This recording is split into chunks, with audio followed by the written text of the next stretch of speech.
आघाडा ही एक आयुर्वेदिक आणि औषधी वनस्पती आहे। पोटदुखीमध्ये, खोकल्यामध्ये, त्वचा विकारांमध्ये आघाड्याचा पानांचा, बियांचा भरपूर प्रमाणामध्ये उपयोग होतो। आघाड्याची पाने चावून खाल्ल्यामुळे किंवा रस घेतल्यामुळे आपली पचनक्रिया सुधारते। अशा या आघाड्याच्या पानांपासून आज आपण भाजी कशी बनवायची ते बघूया। हाय, मी कल्पना तिडके। कल्पना तिडके या रेसिपी मध्ये मी आपलं स्वागत करत आहे। आज आपण बनवणार आहोत आघाड्याची भाजी। तापत ठेवली आहे, त्यामध्ये 1 चमचा तेल टाकून घेऊया। चमचा जिरे, लसूण पाकळ्या, चिमूटभर हिंग, 2 हिरव्या मिरचीचे तुकडे, लसूण आणि मिरच्या व्यवस्थित परतून घेऊया। मध्ये टाकून घेऊया बारीक चिरलेला कांदा। कांदा व्यवस्थित परतून घ्यायचा।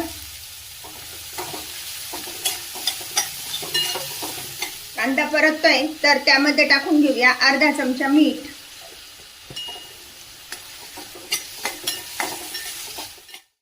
कांदा इतपत परतल्यानंतर त्यामध्ये ही भिजवून ठेवलेली मुगाची डाळ टाकून घेऊया।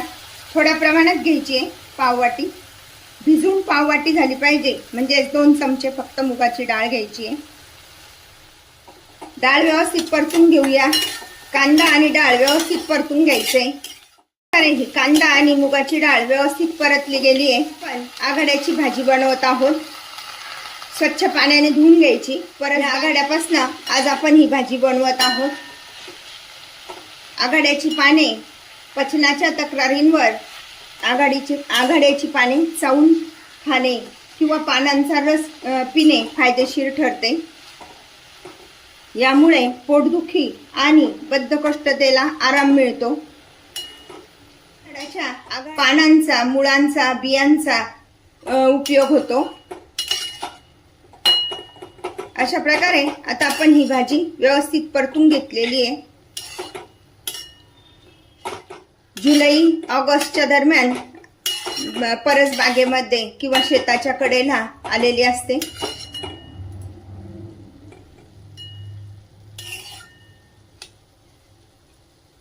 आता भाजी आपण छान शिजू देऊया। अशा प्रकारे आता भाजीचं पाणी आटलंय। परसबागेमधून अशा प्रकारची ही कोवळी कोवळी पानं आणायची आणि तिच्यापासून भाजी बनवायची। खूप सुंदर भाजी लागते आणि या दिवसात मिळालेली भाजी तर सगळ्यात छान लागते खायला। त्यामध्ये टाकून घेऊया 1 चमचा शेंगदाण्याचा कूट,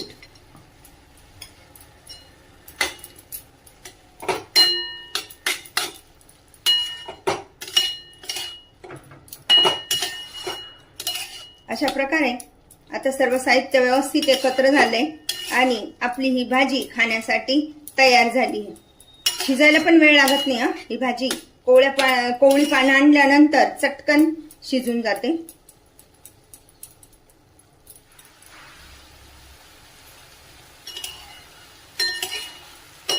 बघा, दिसायला पण किती सुंदर दिसते ना। अशा प्रकारची ही आघाड्याची भाजी खाण्यासाठी तयार। आयुर्वेदामध्ये ह्या आघाड्याच्या भाजीला खूप महत्त्व आहे आणि ही अशी ताजी जर भाजी खायला मिळाली तर मग काय मजाच मजा। गॅस बंद करूया आणि या भाजीचा भाकरी पोळी सोबत आस्वाद घेऊया। पोटदुखी, बद्धकोष्ठता, पचनाच्या समस्येवर उपयुक्त असणारी आघाड्याची भाजी खाण्यासाठी तयार। अशा प्रकारची भाजी तुम्ही पण बनवा आणि मला मात्र कळवा कशी झाली ते। लाईक आणि सबस्क्राईब करायला विसरू नका। पुन्हा आपण भेटूया नवीन रेसिपीसह। थँक्यू।